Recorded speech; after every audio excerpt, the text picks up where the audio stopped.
Hello students, good morning, how are you. So आज हम आपको नई वीडियो में बताएंगे चैप्टर 13 के बारे में, जिसके अंदर बताया गया है ठोस आकृतियों के बारे में।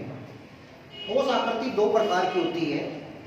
इसमें एक समतल आकृति होती है और दूसरी हमारी होती है ठोस आकृति। जो समतल आकृति होती है वो हमारी ब्लैक बोर्ड के ऊपर रिटर्न कर सकते हैं हम। ब्लैक बोर्ड के ऊपर लिखी जाने वाली कोई आकृति होती है तो वो हमारी जो है समतल आकृति होती है। एग्जाम्पल के लिए जैसे आयत है, इसको हम ब्लैक बोर्ड के ऊपर लिख सकते हैं। जैसे इस प्रकार से आपने लिख दिया, ये आयत हो गई, ये इसकी लंबाई होती है और ये इसकी चौड़ाई होती है। उसके बाद है वर्ग, ये आपका वर्ग होता है। वर्ग के अंदर चारों भुजा बराबर होती है, ये आकृति इस प्रकार की। और उसके बाद है त्रिभुज, और फिर हमारा है वर्त। और ये त्रिभुज की आकृति हो गई और ये हमारी वर्त की आकृति हो गई। तो ये हमारी समतल आकृतियां होती है जो ब्लैक बोर्ड के ऊपर हम लिख सकते हैं। उसके बाद हमारी आती है ठोस आकृतियां। ठोस आकृति ब्लैक बोर्ड के ऊपर नहीं रिटर्न कर सकते, लेकिन उनका प्रॉपर चैनल से हम नहीं लिख सकते, लेकिन उसका कुछ पार्ट हम उसमें शो कर सकते हैं अपने फायदे के लिए। जैसे इसके अंदर घनाभ है, घन है, बेलन है, शंकु है, गोला है और पिरामिड है। ये हमारा होता है। घनाभ को हम रिटर्न करने के लिए इस प्रकार से लिखते हैं, ये आपका हो गया, ये आपकी इस प्रकार से है। इसके अंदर क्या होता है, ये हमारी L, ये हमारा B और ये हमारा H हो गया। ये लंबाई, ये चौड़ाई और ये ऊंचाई है। ठीक है, ये आपका हो गया। यदि किसी आकृति की लंबाई, चौड़ाई और ऊंचाई अलग अलग है तो उसको हम कहेंगे घनाभ। लेकिन यदि किसी की आकृति लंबाई, चौड़ाई और ऊंचाई बराबर है तो उसको हम कहते हैं घन।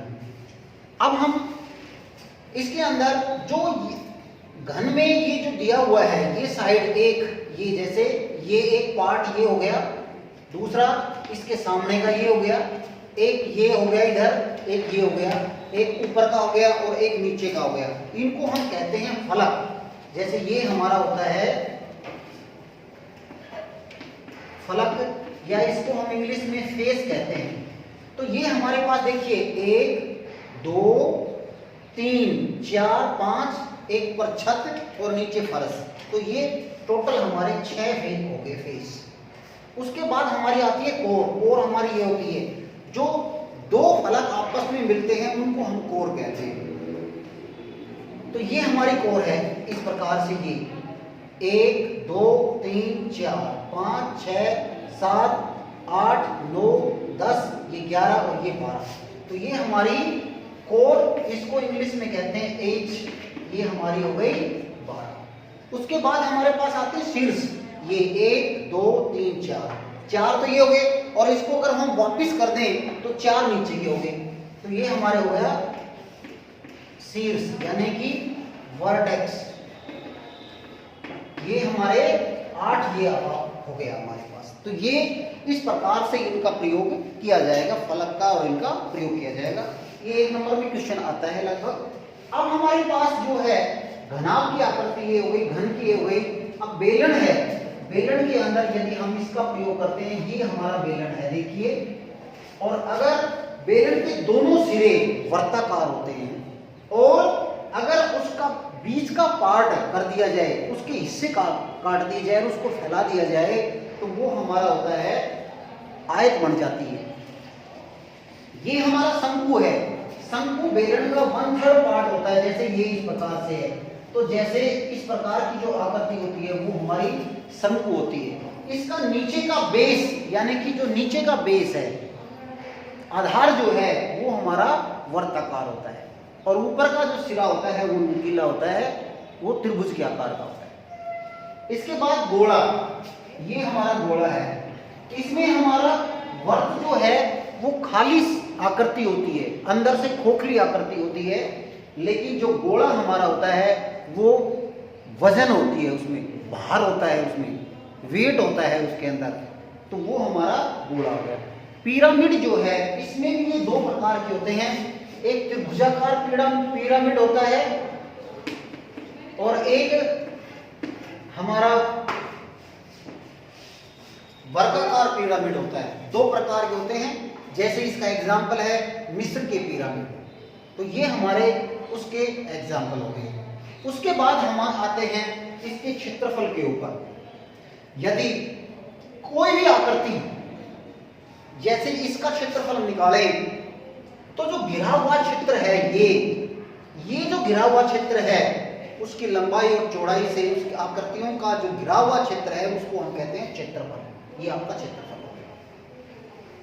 अगर वक्र पृष्ठ क्षेत्रफल है और संपूर्ण पृष्ठ क्षेत्रफल है, ये हमेशा ठोस आकृतियों में होता है।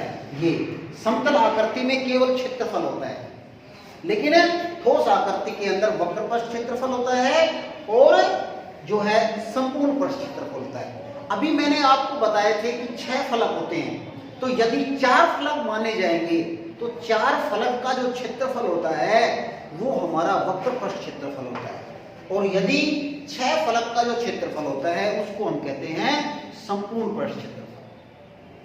ठीक है। अब एक फलक जो है वो आयत होती है, तो एक फलक का जो क्षेत्रफल है वो हमारा आयत का हो गया। उसके बाद यदि 4 का ले, हम चारों भुजाओं का अगर लेते हैं तो उसको वक्र पृष्ठ कहते हैं, और छत और उसका नीचे तल है उसको यदि हम लेते हैं, 6 उसका लेते हैं, 6 फलक का अगर प्रयोग करते हैं या फेस का प्रयोग करते हैं तो उसको संपूर्ण पृष्ठ क्षेत्रफल। तो ये इस प्रकार से इसका प्रयोग किया जाएगा। शंकु है, इसमें भी इसी प्रकार से प्रयोग किया जाएगा, और ये गोला है ये भी इस प्रकार का ही है, और यहाँ पिरामिड है उनका प्रयोग किया जाएगा। पिरामिड आपके सिलेबस में नहीं है, ये 10th में प्रयोग किया जाता है। आपके सिलेबस में केवल इसके बारे में बताया गया है कि पिरामिड होता क्या है, बट इसका प्रयोग नहीं किया गया है। तो इन सभी कंप्लीट चैप्टर के अंदर जो प्रयोग किया जाएगा ठोस आकृतियों में प्रयोग किया जाएगा, लेकिन कहीं कहीं पर आयत का यानी कि समतल आकृतियों का भी प्रयोग किया जाता है इसके अंदर। तो सभी स्टूडेंट्स इसको ध्यान से वीडियो को देखकर और अच्छी तरह से इसको समझिए। Thank you, have a nice day and bye bye.